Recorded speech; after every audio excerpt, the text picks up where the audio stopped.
handfuls and eat them, and then cut up pineapple, and I just grab that and eat it because it's quick. Boats and hoes, boats and hoes. I think so. I froze mine when I made ravioli noodles. I filled them with like random shit, and I just froze them, and they I just threw them in the water, and they took like a little longer to cook, like maybe 2 more minutes or something, but they turned out perfectly fine. I would have never known I froze them. It could be different versus with different shapes of pasta. I don't know. You'll have to try it out and let me know. I'm excited for you to make pasta though. I wish I could be there. I bet it's gonna be delicious. What are you gonna make with the pasta? Making me hungry. Already eating dinner. I know. Sorry. Rizzle me this. Hello. How you doing? I'll try it. Hell yeah. Yeah, because anytime I made pasta, it was like more than I could eat at that sitting. And I didn't want it to sit and like go bad. So I just froze it. Like I pre-made the raviolis and froze it. Once again, I don't know how that works. If you want to freeze spaghetti noodles, like I would assume like make little batches and freeze them. Like little portions or whatever. I used to be part of a skate team called Bolts and Hose. I love that. That's amazing. This shit's so good. Maybe I'll make it for a YouTube video. It's literally one of my favorite dinners. Protein pasta, spinach, tomatoes, good iron, good magnesium, pesto. So you got basil and parmesan and garlic and pine nuts, little olive oil. I didn't make the pesto. There's actually, if you have Aldi's near you, they have a really good pre-made pesto.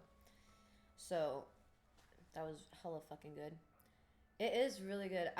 Funny enough, like I was drinking a beer like a few months ago, and I wanted like something to eat with it, but I didn't want fried chicken. I didn't want like, I don't know, anything heavy, no spaghetti frozen meals. I didn't want any like taquitos, nothing like that. I just wanted something light.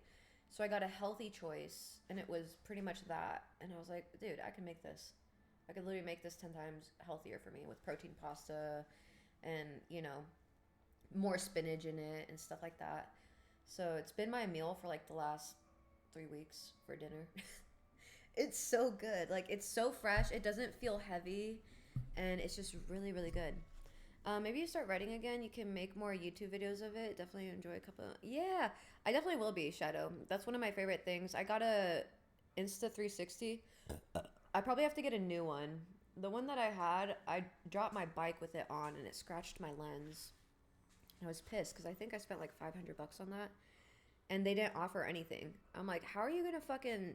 And it was brand new at the time. I was like, how are you gonna be selling these things at like, $500 and not offer any kind of like protective lens thing? I would have never guessed. And it's a sport camera, so it's like, do you think people just don't fall in sports? Like so. In a Gwen costume, yeah. Yeah, so I look forward to that. I really do think October I'll be riding. I have a couple friends who are just waiting for me to say when, to come get my bike and pump up the tires, jump start it. I do need to put like $500 into her. Probably actually like 1,000 because I need a new helmet. My helmet can wait for Christmas, so by the time Christmas rolls around, like I probably would have thrown 1,000 towards the gear and whatever. I don't. It's not that I need a new helmet, but she's been dropped several times and stuff like that. She can be like a back burner helmet, like, if maybe I drop my bike again or fall or something like that, and I need to get a new helmet, that one can be the back burner one or something. But when I ask what kind of bike you ride, yeah, I ride a R3. I had a Kawasaki 300 before this. It was like my stunt bike, but I've always wanted a R6. I'm just short as fuck. And Yamahas are known to sit high, and not only that, but the seats are like a little wider. Not as wide as the Gixxers, but they're a little wider, so it makes like reaching the ground more difficult. So I'm already vertically challenged. So I wear like these big like 3-inch platform boots while riding. The dudes love it. It's a little difficult, but I want to ride. So, but they look at it and they think, "Oh, you're riding in heels." Like I just can't touch the ground, brother. Okay. And I had to lower it like 2 to 3 inches. Yeah, my Kawasaki 300 was a stunt bike, but she had like a fat rear sprocket. She had like a 67 tooth, and she still couldn't get it up. That's what she said. I even had her dyno tuned and like raced, like tuned for racing and stuff, so she had a lot of power to her for a 300 because I had a whole new motor dropped in her and everything, so I had her modded out. Um, but my 300 R3 has like way more power than the Kawasaki 300. But the Kawasaki 300 is 290 cc's and the R3 is 320 cc's. So even though they're both 300s, their cc range is very different. So that just that little extra oomph of power, like I could wheelie this bike stock. I don't need to put a fat sprocket. I would not put a fat sprocket on it. I would be so scared of her. I'm a little intimidated by her just stock. So yeah, biking is like one of my favorite things to do. So it's definitely something we'll be getting back into when I can walk and ride again. So, stunt bike, yeah. I love stunting. I love wheelies. I like doing little drift circles. I like burnouts. I can stand on my tank. I can stand on my seat. What else can I do? I think that's about it. I'll do tandem stunting with people sometimes, like popping a wheelie and like sticking my leg out while my friend holds my foot. You know, nothing too crazy. Um, any tips for a newbie like myself who's trying to get their motorcycle permit? Honestly, it's more about after you get your permit. So there's two things you want to focus on. Well, whatever. Be aware of.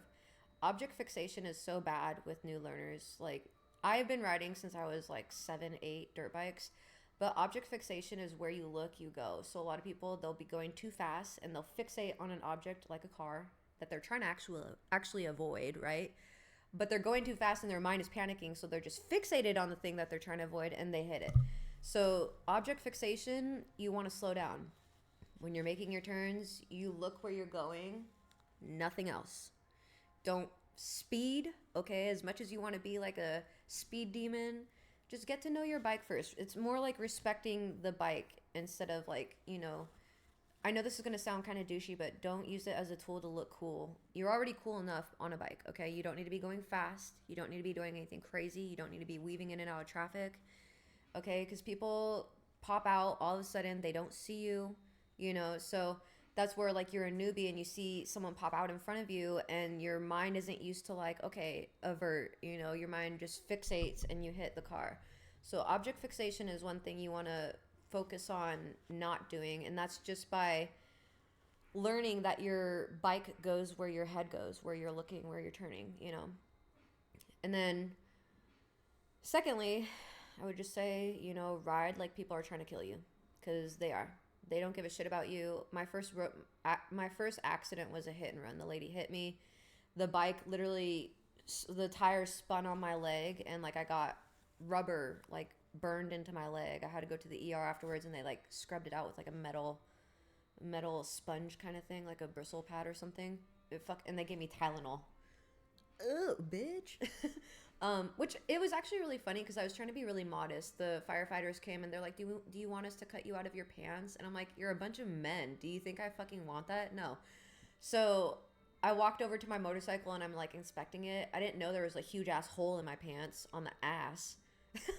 so, so the firefighter comes up to me and he's like, hey, I don't know if you know this, but you have like a really big hole in the back of your pants. And I'm like feeling it. I'm like, oh my God. And all I did was laugh because what can you do, And I was like, I'm over here trying to be like modest. Like, I don't want you guys taking off my clothes.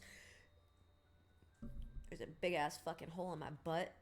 But yeah, those are the two biggest things. People don't see motorcycles very well, so it's not even about you. It's more about the fact that they're not paying attention to small vehicles like yourself. So you gotta take it, slowly when you're a beginner. You can go fast later. You can get your knee down later. You can learn stunts later. Get your fundamentals down first, and you'll be a great solid rider. Just enjoy the fact that you're riding the motorcycle. When there's ladies around, don't start getting hot-headed, okay? I've never been that type, but a lot of my guy friends, they're always like, oh, just be careful, because guys ride a lot differently. They ride with ego. Not to be a dick, but they do. They think, oh, I'm so badass. I'm gonna get every babe out there. And like the second a girl turns their head towards them, they're ready to rev their engine and like take off. And then their bike flies out from underneath them because they popped the clutch too fast. Don't worry about other people. Focus on keeping yourself safe and object fixation. Those are the two things that get newbie bikers all the time. Just learn to enjoy the ride. Ride like an old man. You'll get the fundamentals down to where, you won't have to ride like an old man all the time. But you'll learn to enjoy that. And then you can navigate things however you want from there. So I think you'll do great though. It's really easy to catch on to. It's nothing that no one can do. If I can do it, you can do it. I've been riding since I was 7, so if a 7-year-old can do it, you are so extreme. So extreme. I believe that 100%. Yeah, ouch, that's insane. I'm sorry about that, right? That's crazy. Glad you turned out to be okay. Dumb question. Are the classes you have to do in person? Almost like when you're going for driver's license, I'm taking little notes. Yeah, so the class that I went to the first day was just learning about the permit test. You took your permit at the end of it, and they practically gave you the fucking answers, okay? So I'm guaranteeing you they'll do the same. And then the second day is hands-on. If it's similar like the one I went to, they provide the vehicles, the bikes. Some people brought their own, but most of us had to use the bikes. So they have 250cc Honda Rebels or something very, lackadaisical. But it's very easy. It's there to make you pass. It's not there. It's not like the DMV where they're like, well, let's see, No, they want you to pass. They want you to, because you passing means they get, good reviews and so they want to give you the fundamentals and teach you, like when you go riding, it's in a parking lot under a controlled environment. They'll teach you how to turn, how to look while you're turning. They'll probably have you ride over a 2x4. So if there's any obstacles, you're okay with riding over it without freaking out. They'll have you probably stop, go from this line to here and stop on this line, so that brake control. I actually remember when I was doing mine, I was too much. Because I already knew this stuff. So it was this is so boring. Let me just pop wheelies and fucking drift these fucking circles, dude. And they were like, Jessica, calm down. Sorry. And then I remember at one obstacle, I came in too hot and ended up laying my bike down because I was just so excited, So it's okay to be excited. Just, take it slow. It's a beginner class, so take it easy. Main thing is just to pass, But I think you'll do great. But yeah. My throat hurts so bad from talking all this week. I'm looking forward to getting a beer after this. It's going to be so yummy. Absolutely, and that's actually going to be one of my things is when I get back to riding, I'm going to make a little series on teaching people how to ride. And I ride very differently. I've taught many of my friends to ride on my motorcycle because my motorcycle is really short. Most of my friends are, tall and they're dudes, so they're usually 5'11", 6 foot plus, so they can handle my bike very well. But I've taught 4 people to ride a motorcycle, and they still do to this day. And I just have a very specific way of teaching. It's a lot different than the classes because as a rider, there's different things that I look out for that I think guys specifically don't. So I'm short as fuck, standing at 5'6". You'll be fine. You'll do great. You got a lot more height on me, so you'll still be able to maintain your bike very easy. But when you graduate to a 600, that's when you gotta reel it in. 600s are way more spunky. You can get in a lot more trouble with them. A lot of people want to speed with them. Keep it cool. Just keep it cool and chill. You don't need to be rambunctious. As a matter of fact, if I could say anything, if you see a girl and you want to be rambunctious, women don't like that. Being cool and nonchalant and chill riding, women are going to be like, ooh, oh. So I just worry about people's safety with it, obviously. So just keep it fucking chill, brother, okay? I think you'll do great, though. Motorcycle riding is one of my passions. So I've been riding since I got my motorcycle license at 17 because I couldn't get a car license because it requires an adult in the vehicle when I was in foster care. So I was like, fuck that. So when you get your permit, you can ride alone, and when you get your license is when you can have a backpack. So I opted for that, and like I said, I've been riding dirt bikes since I was 7-8 years old. So that was just, it came so naturally to me, obviously. Um, and I've been riding ever since. For a while, my motorcycle was my daily driver because cheap, gas is cheap, insurance is cheap,